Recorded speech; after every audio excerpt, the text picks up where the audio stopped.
Guten Morgen zusammen. Es ist jetzt 8:30 Uhr und das letzte Video, was ihr gesehen habt, ist jetzt 3 Wochen her. Und bei uns ist 3 Wochen eigentlich nichts passiert hier, außer ein paar Kleinigkeiten. Das ist das Hotelzimmer. Da ist die Tür. Da steht die Honda. Da ist eine Schlange. Wo auch immer die hin will. Was auch immer die vorhat. Keine Ahnung, ob die giftig ist. Die kommt halt auch sowas von bei uns rein, wenn die will.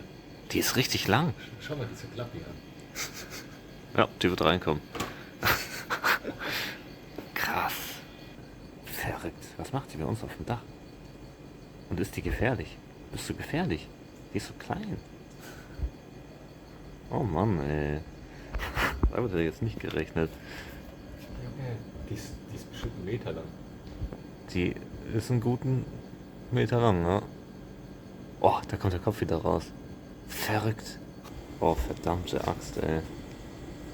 Es gibt so viele Zimmer, die ist genau bei uns. Wer weiß, was da für Schlangen auf den anderen Zimmern sind.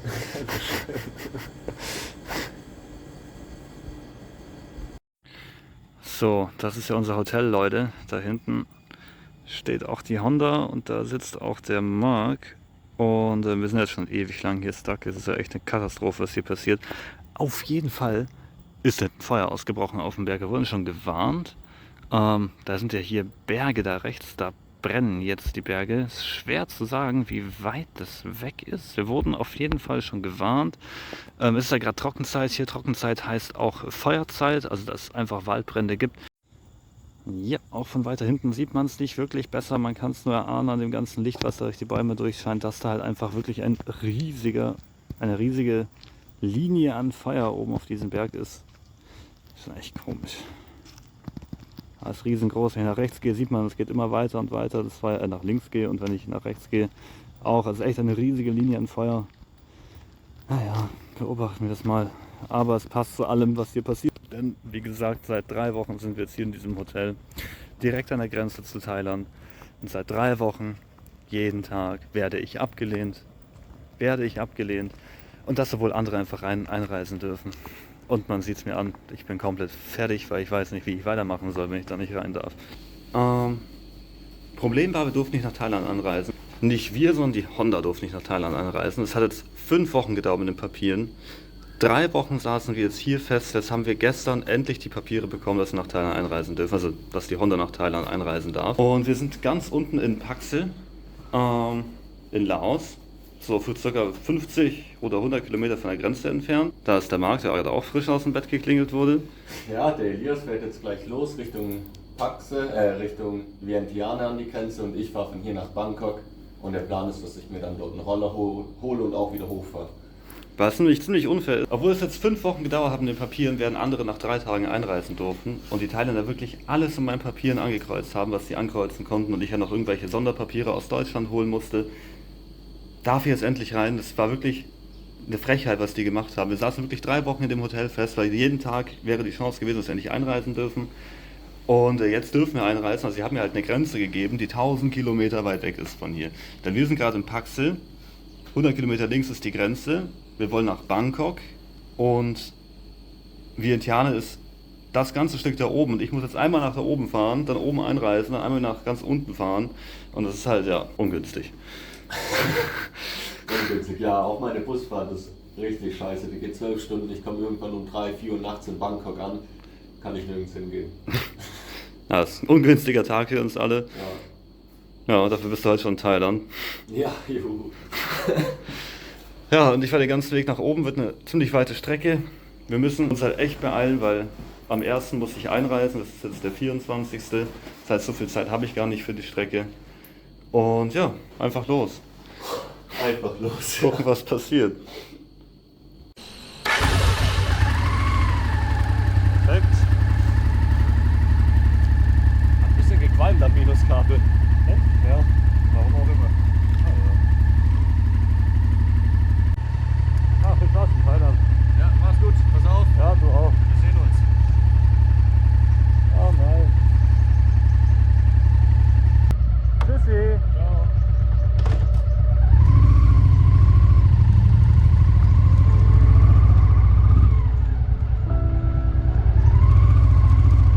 so geht die Reise endlich weiter. Nach einer weiteren langen Unterbrechung, das Pech scheint uns kaum noch loslassen zu wollen. Umso größer ist die Freude, endlich wieder auf dem Motorrad zu sitzen, endlich diesen Ort zu verlassen. Doch die Freude ist getrübt. Wieder geht es für uns getrennt weiter. Wieder ist jeder auf sich allein gestellt. Und so hatten wir uns die Reise nicht vorgestellt. Und Thailand, unser so lange ersehntes Ziel, es hat uns alles abverlangt. So sehr hatten wir uns darauf gefreut, dieses Land zu erreichen, dort zu sein und zu erleben. Doch von dieser Vorfreude ist kaum noch etwas übrig. 5 Wochen haben wir uns mit dem Zoll gestritten und knapp 600 € gezahlt. Und am Ende bleibt vor allem eins: Frust. Dazu kommt, dass die Suzuki fehlt und wir nicht mehr so frei reisen können, wie wir uns das erhofft hatten. Nach allem, was war, nach dem Konflikt mit Kambodscha und der Behandlung vom Zoll, ist Lust auf Thailand wirklich verschwunden. Doch bevor es überhaupt so weit ist, geht es für uns erstmal durch Laos. Ein Umweg von 1000 Kilometern, weil uns der thailändische Zoll die falsche Grenze gegeben hat. Ob es Absicht war, wissen wir nicht. Doch Laos hat sich verändert. In den letzten Monaten ist einer grünen, lebendigen Landschaft eine trockene, staubige Weite geworden. Das Grün, der Matsch, die dichte Vegetation, alles scheint verschwunden, als wäre sie nie da gewesen.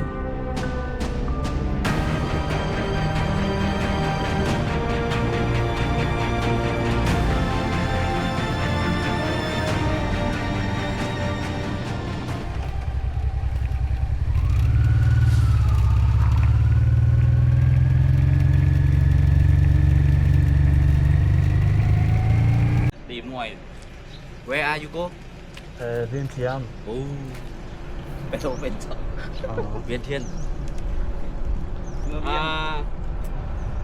Như sao ha? 500 lắc. Đây nữa hả rồi ạ? 80 viên. Ja, wenn ich mal meine erste richtige Pause mache, ist schon Nachmittag. Die Honda läuft richtig gut, wir haben schon 4 Kilometer heute geschafft. Wirklich eine unglaubliche Strecke. Was halt einfach nur bitter ist, dass ich halt, wie gesagt, dass sie mir halt einfach eine andere Grenze gegeben haben. Den ganzen Tag fahre ich schon an Thailand vorbei. Ich sitze hier gerade irgendwann an der Hauptstraße und so 10, 20 Kilometer in diese Richtung, da ist Thailand. Ich fahre die ganze Zeit an der Grenze vorbei. Ich habe auch schon mehrere Grenzposten gesehen. Es ist echt bitter, dass ich gerade diesen ganzen Weg hier hochfahre, um alles wieder runterzufahren. Ist auch echt ziemlich heiß. Wir haben so 37 Grad, aber hier ist viel grüner wieder wie unten. Unten war ja schon fast eine Steppe, Wüste. Ja, und dann will ich einfach noch nach Thailand einreisen, dass dieser Albtraum echt vorbei ist, weil ja, es ist jetzt eigentlich März, ne? Im September sind wir angekommen in Laos, letztes Jahr.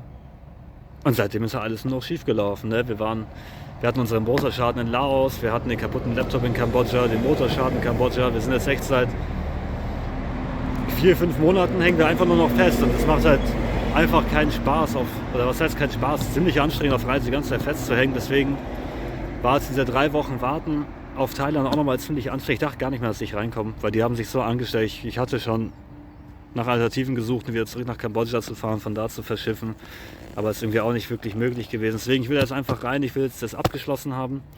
Wir sind jetzt so lange in Ostasien, dass wir glaube ich beide langsam keine Lust mehr haben. Es ist zwar schön, aber ist jetzt genug schief gelaufen, wir wollen wieder richtig weiterreisen.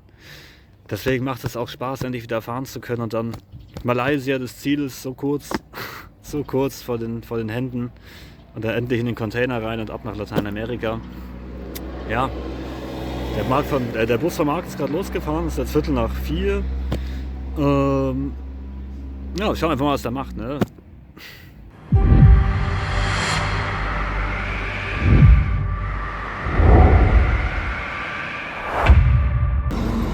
Ich bin jetzt endlich beim Busbahnhof angekommen. Sieht recht wild aus, sieht ganz cool aus. Ich habe gerade von Elias schon Nachrichten gehört, bei dem läuft es richtig gut, der ist schon echt weit gekommen. Ich habe jetzt noch alles vor mir, aber erster Schritt ist geschafft. Nach 40 Minuten Verspätung jetzt endlich im Bus angekommen. Die Fahrt kann losgehen, habe wenigstens den Fensterplatz, sehr gut.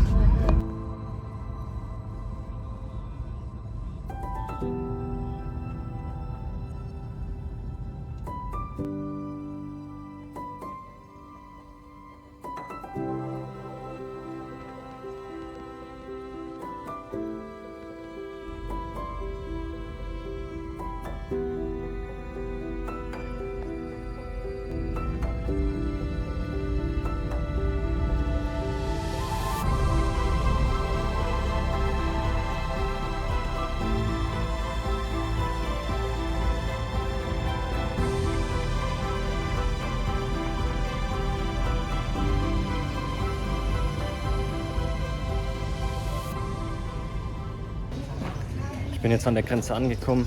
Der Bus hat über eine Stunde Verspätung, aber ich habe es jetzt zur Grenze geschafft. Das ist kurz nach 17 Uhr, glaube ich.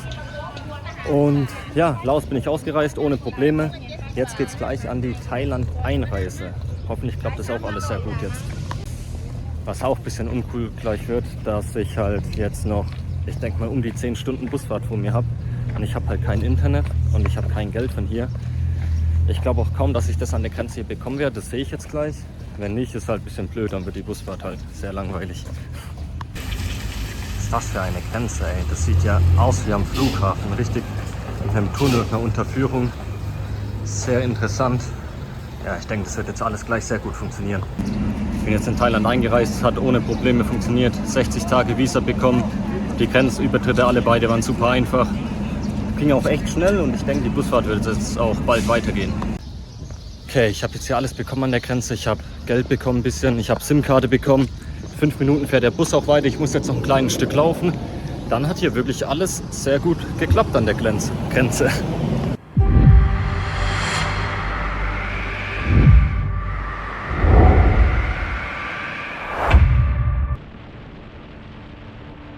Langsam sinkt die Sonne immer tiefer und taucht die Umgebung in wunderschönes Licht. Es ist eine fast friedliche Stimmung, eine ruhige und stille Atmosphäre, während das Licht immer dunkler wird. Es war ein langer Tag auf den oft chaotischen Straßen von Laos. Auf dem Hinweg in der Regenzeit haben wir genau für diese Strecke 6 Tage gebraucht.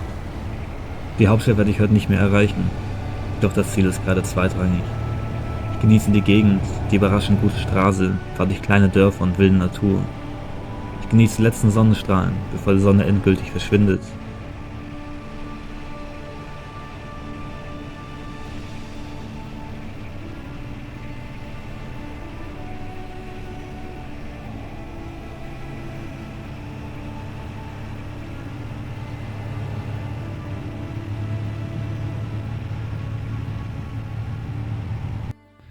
Das ist das wunderschöne Hotelzimmer. Für 5 oder 6 Euro ist wirklich ein Schnäppchen für mich. Ja, ich suche gerade was zu essen. Ich gehe gleich mal duschen, dann suche ich was zu essen. Ich habe auch schon auf Google geschaut. Hier gibt es in dieser kleinen Stadt wieder nur so Reisgeschichten und so. Also so Reis mit Ei und so, Reis mit Hummus, was wir halt jetzt schon monatelang hatten. Und wo mir der Reis halt wirklich schon ein bisschen aus dem Hals raushängt. Ärgerlich, weil in diesem Dorf, wo ich bin, 200, 300 Meter, also auch nur auf der anderen Seite vom Fluss da ist Thailand. Und ich habe Google Maps gesehen, dass da richtig schöne, lecker aussehende Pizzerien und so weiter sind. Da ist alles auf der anderen Seite. Hier ist leider nicht viel, aber naja, ein paar Tagen darf ich hier rein. Der Markt ist ja jetzt schon drin. Schon dunkel bei uns, schon Nacht. Aber ja, ich erstmal duschen, dann gucke ich mal, was für ein leckeres Reisgericht es heute wird.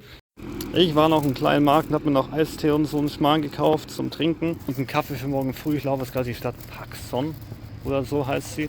Da fahren uns gleich ins Hotel. Der mag mir was zu essen bestellen, kann ich mir gespannt das ankommen. Da werde ich nämlich Hühnchen heute noch kriegen. Das ist eine richtig tolle Abwechslung. Ja.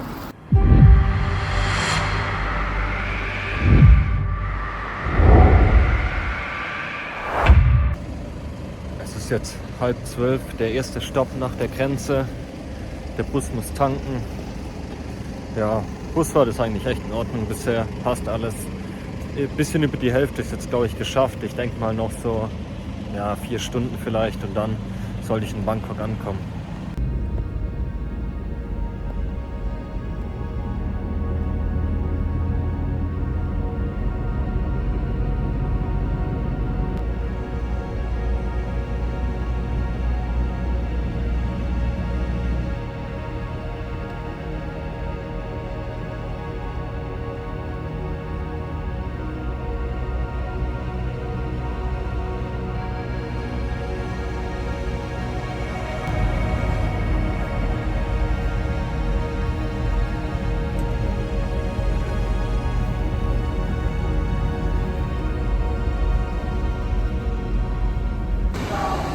Bin jetzt endlich angekommen, nach über 12 Stunden Busfahrt an so einem riesigen Busbahnhof. Ich muss jetzt erstmal rausfinden, wo ich hier hingehen soll. Weil Problem ist, jetzt ist 4:40 Uhr morgens und auch irgendwelche Hotels haben Check-in meistens erst ab 12 Uhr. Das heißt, ich muss jetzt irgendwie Zeit hochschlagen. Ja, keine Ahnung, wo ich jetzt hin soll.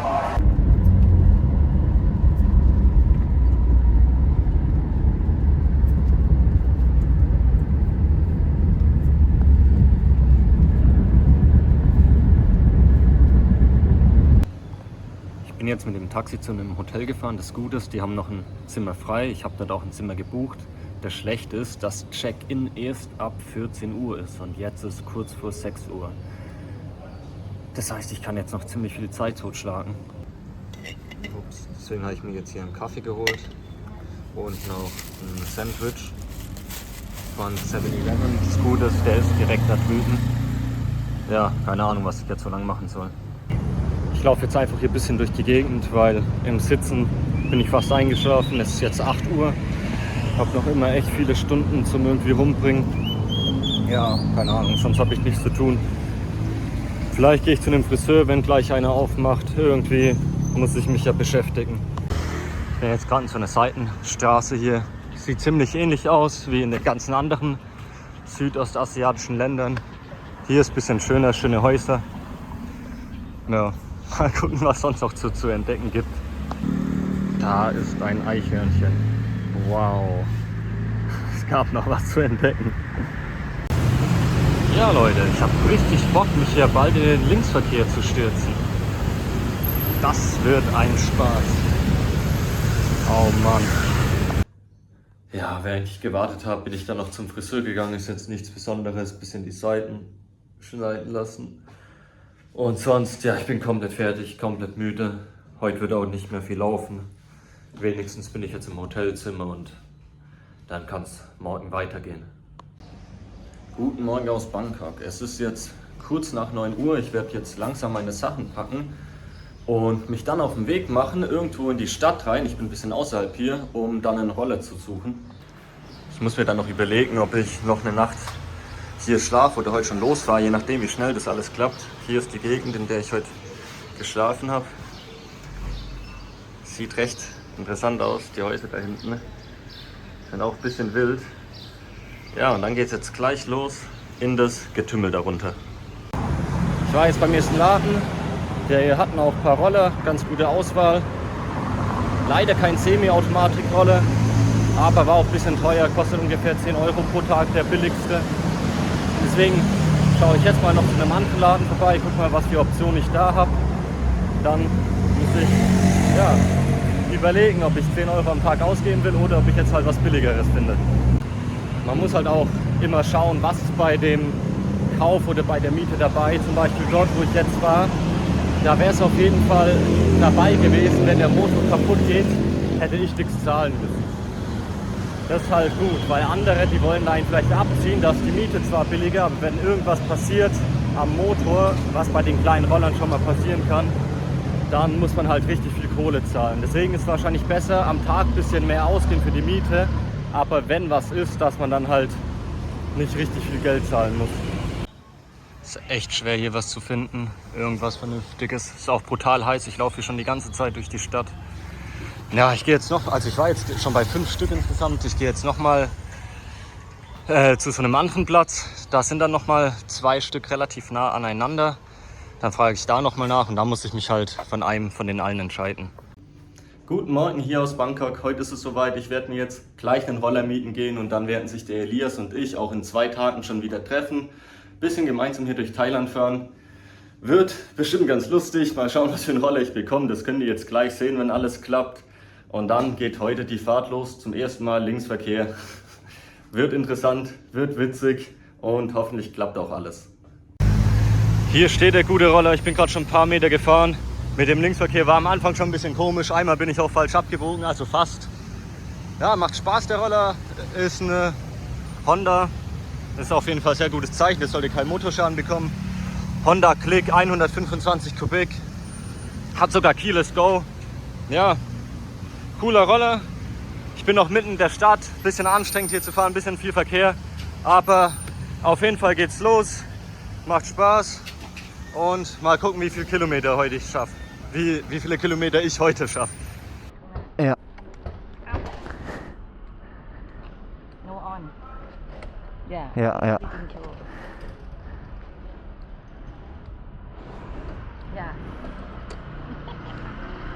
Okay. Yes. Okay. Okay, thank you. Bye.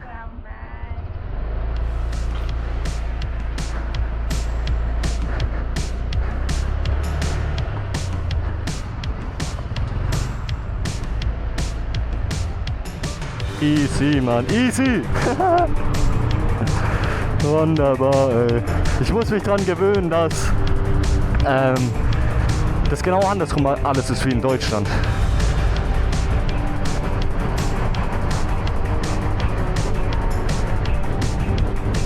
Wuhu! Nicht zu... Oh, da waren Kameras, verdammt! Was mache ich? Ich lass mal den vor, der Scrap-Fahrer, der kennt sich aus. Okay, okay. Let's go, Mann. Haha, es macht Spaß, Mann. Es macht richtig Spaß, hier Roller zu fahren. Let's go!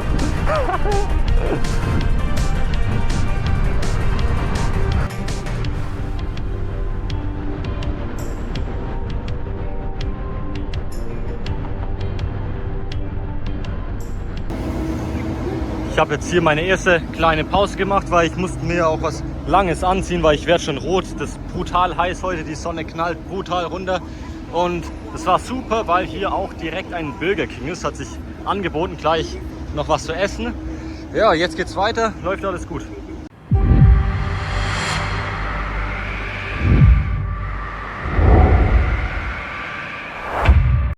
Ich melde mich mal wieder aus Laos. War jetzt lange her, ich saß jetzt glaube ich 4 Tage im Hotel rum und habe recht wenig gemacht. Gab auch recht wenig zu machen. Ich musste warten, dass ich nach Thailand rein darf. Jetzt ist der Tag fast gekommen, morgen darf ich nach Thailand. Ich bin jetzt auf dem Weg zur Grenze. Die Honda läuft gut und ich bin mit einer Transalp unterwegs. Ich bin mit einem anderen Deutschen jetzt, habe ich mich getroffen, mit dem Fabi, da hinten steht er, hi. Der ist auch von München hierher gefahren und zusammen fahren wir dann morgen nach Thailand rüber über die Grenze. Und ja, dann trennen sich die Wege auch schon wieder in Thailand. Und jetzt ja, geht es endlich los. Ich freue mich riesig, jetzt nach 6 Wochen mit den Papieren und 4 Wochen jetzt eigentlich noch warten, bis es genehmigt wird. Geht es dann morgen endlich nach Thailand rein. Jetzt fahren wir noch die restlichen 100 Kilometer zur Grenze rüber. Und dann heißt es ein weiteres Mal Goodbye Laos. Ist mal wieder richtig heiß, gute 33 Grad. Aber ich hätte nicht gedacht, dass ich noch nach Laos rein darf. Also ich bin echt nach Thailand. Ich bin echt überrascht, dass ich das jetzt noch durfte. Also fahren wir jetzt die letzten Kilometer zur Grenze. Übernachten noch einmal, dann geht es morgen echt nach Thailand, dann werde ich auch morgen den Markt wiedersehen. Und ich muss morgen in die Werkstatt, was ganz Blödes passiert und so habe ich absolut vergessen, die Honda zu warten. Ich habe jetzt seit 60.000 Kilometer die Ventile nicht mehr eingestellt. 60.000, eigentlich muss ich die alle 12.000 einstellen. Habe ich voll vergessen. Wir waren ja so oft in Werkstätten, hatten so viel Motorschäden, da ist es irgendwie in meinem Kopf, habe ich das gar nicht mehr realisiert, dass ich das ja auch machen muss.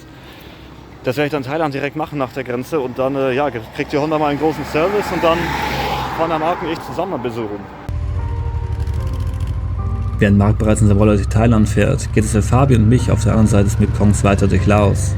Es geht Richtung Hauptstadt, Richtung Grenze, über die wir morgen hoffentlich nach Thailand einreisen dürfen. Ich habe Fabi spontan kennengelernt und da es zu zweit deutlich angenehmer ist, über Grenzen zu fahren als alleine, haben wir uns zusammengeschlossen. Gerade nach all den Problemen mit den Papieren habe ich kein gutes Gefühl für die Einreise morgen. Doch zuerst liegen die letzten Kilometer in Laos vor uns. Über ungewohnt gute Straßen, aber auch wieder die bekannten Schlaglochpisten vom Hinweg. Unser Ziel ist ein kleines Hotel in der Nähe der Grenze. Es ist keine weite Strecke und so kommen wir schon recht früh an.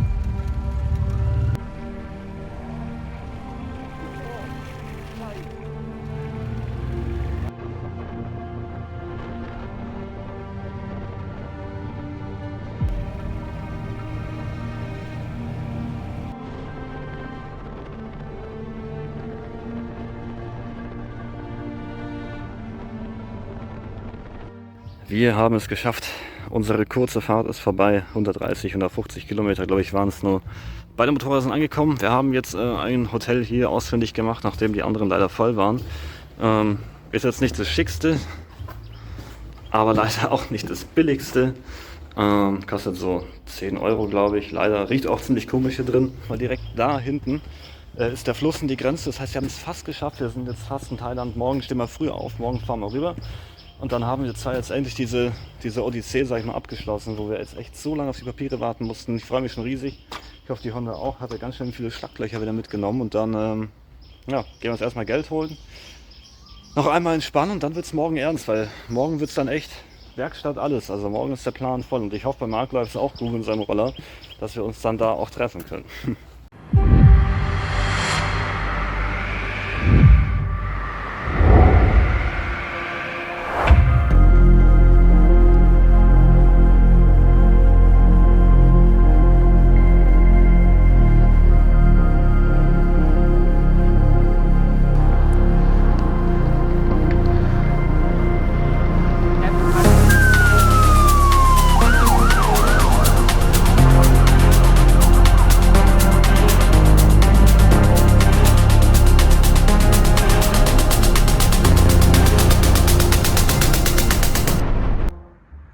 Ich bin endlich angekommen in einem recht schönen Zimmer, etwas außerhalb von einer kleineren Stadt. Da steht der Roller, muss ich noch mein Gepäck reinholen. Ja, ich habe es jetzt nicht mehr weit. Ich glaube noch so 120, 130 Kilometer zu der Stadt, wo ich mich mit Elias treffe. Hier ist, ja, das Badezimmer hier ist echt riesengroß. Das ist echt riesig. Kostet 10 Euro die Nacht, war mit Abstand das billigste, was ich hier gefunden habe. Und Problem ist oft in den Städten, dass man einfach kein Hotel mit Parkplatz findet und es ist oft sehr teuer. Wenn man etwas außerhalb fährt, findet man meistens ein Hotel mit einem Parkplatz. Ich habe hier sogar überdachten Parkplatz wie eine Garage schon fast. Und ich zahle halt viel weniger wie in der Stadt. Ich habe hier Parkplatz, einen sehr guten Parkplatz, ein schönes Zimmer für einen günstigen Preis. Das ist meistens, wenn man nichts in der Stadt vorhat, klüger ein bisschen außerhalb zu sein.